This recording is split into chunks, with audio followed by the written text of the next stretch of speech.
আসসালামু আলাইকুম। আচ্ছা, তো আজকে আমরা হচ্ছে আমাদের ফোর্থ লেকচারে আমরা হলো নিষ্ক্রিয় গ্যাস এবং এর স্থিতিশীলতা, সাথে 2 এর নিয়ম আর অক্টের নিয়ম বা অষ্টকের নিয়ম, এই দুটো বিষয় নিয়ে আলোচনা করব। হ্যাঁ, তো নিষ্ক্রিয় গ্যাস এবং এর স্থিতিশীলতা আমরা যখন পর্যায় সারণী অধ্যায়টা পড়েছিলাম তখন আমরা দেখেছি আমাদের যে গ্রুপ 18 এর মৌলগুলা নিষ্ক্রিয় গ্যাস বা ইনার্ট গ্যাস হিসেবে পরিচিত ছিল। তো এই নিষ্ক্রিয় গ্যাসগুলা আমাদের হচ্ছে অষ্টকপূর্ণ থাকে, হিলিয়াম 2 এর নিয়ম ফলো করে অষ্টকপূর্ণ থাকায় এরা অন্য কোনো মৌলের সাথে যৌগ গঠনে খুব একটা সক্রিয় ভূমিকা দেখায় না। হ্যাঁ, তো এই জন্য তারা নিষ্ক্রিয় প্রকৃতিতে, এরা নিষ্ক্রিয় অবস্থায় বিরাজমান থাকে।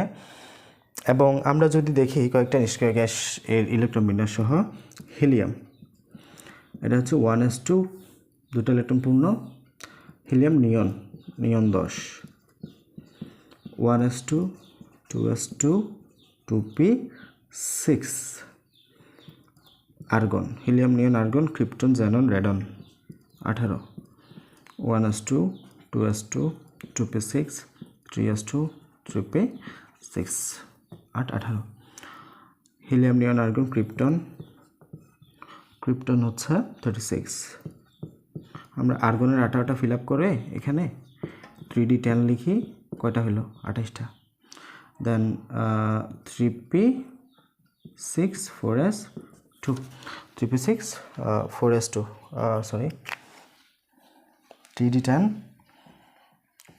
4s2 3p6, ঠিক আছে।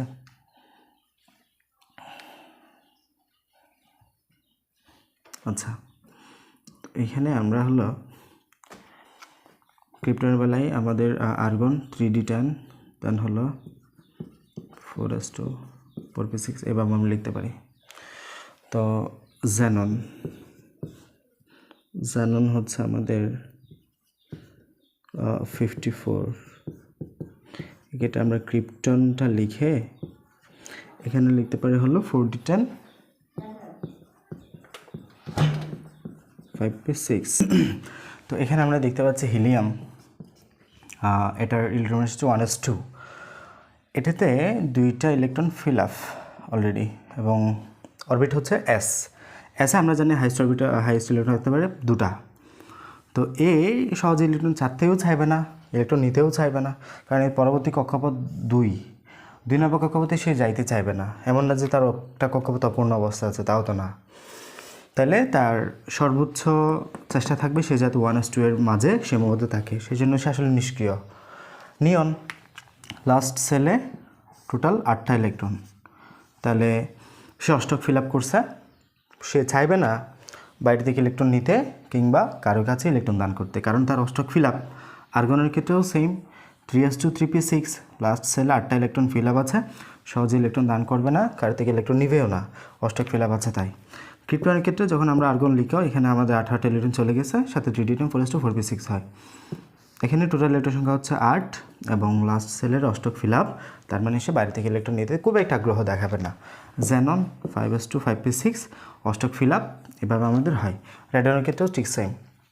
তো এটা হচ্ছে আমাদের জেনারেল রুল। ইনার্ট গ্যাসগুলো সচরাচর নিষ্ক্রিয় হয় এবং এরা স্থিতিশীল অবস্থায় বিরাজমান থাকে, বাইরের কোনো মৌলের সাথে এরা বিক্রিয়া করবে না, কাউকে ইলেকট্রন দিবে না, কারোকে ইলেকট্রন নেবে না, এবং এদের আয়নীকরণ শক্তির মান প্রচণ্ড মাত্রায় বেশি, ইলেকট্রন আসক্তির মান অলমোস্ট পজিটিভ।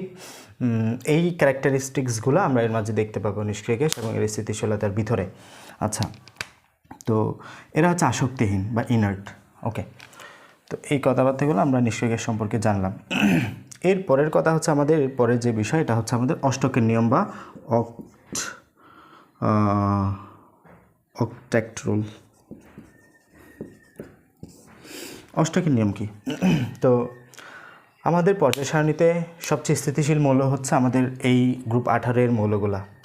পর্যায় সারণীতে যে 118টা মৌল আছে, প্রত্যেকেই চাইবে আমাদের এই ইলেকট্রন বিন্যাস বা নিষ্ক্রিয় আমাদের স্থিতিশীল বা নিষ্ক্রিয় গ্যাসের মতো হয়ে ইলেকট্রন বিন্যাস লাভ করতে।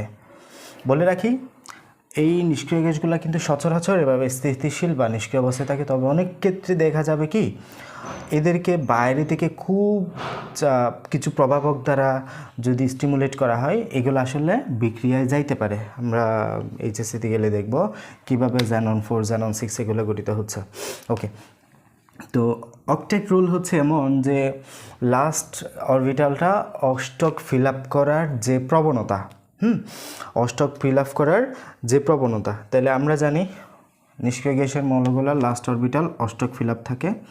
তো আশেপাশে যে মৌলগুলো থাকবে তাদের নিকটবর্তী নিষ্ক্রিয় গ্যাস ইলেকট্রোবিন্যাস লাভ করতে চাইবে। যদি বলি সোডিয়াম, লাস্ট সেলের ইলেকট্রন একটা 1s2 2s2 2p6 3s1, last সেলের ইলেকট্রন হচ্ছে একটা। সে যদি অষ্টক ফিল আপ করতে চায় কিংবা নিকটবর্তী নিষ্ক্রিয় গ্যাসের ইলেকট্রোবিন্যাস লাভ করতে চায়, তাহলে কী করতে হয়? নিকটবর্তী নিষ্ক্রিয় গ্যাস কোনটা? সোডিয়াম 11। নিকটবর্তী নিষ্ক্রিয় গ্যাস কোনটা? আমাদের 18 পড়ে না, ক্রিপ্টনও পড়ে না, জ্যাননও পড়ে না, নিয়ন 10। তাহলে এটা হচ্ছে অধিকতর নিকটবর্তী। তো এই চাইবে নিয়নের ইলেকট্রন বিন্যাসের মতো হয়ে যাইতে।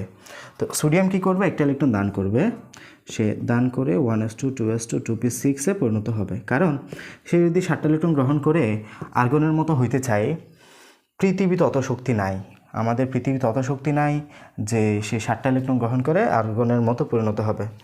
তো নিকটবর্তী নিষ্ক্রিয় গ্যাস আর নিয়ন সে নিয়নের মতো হতে চাইবে এবং আলটিমেটলি 2s2 2p6 পরিণত হবে একটা ইলেকট্রন দান করে।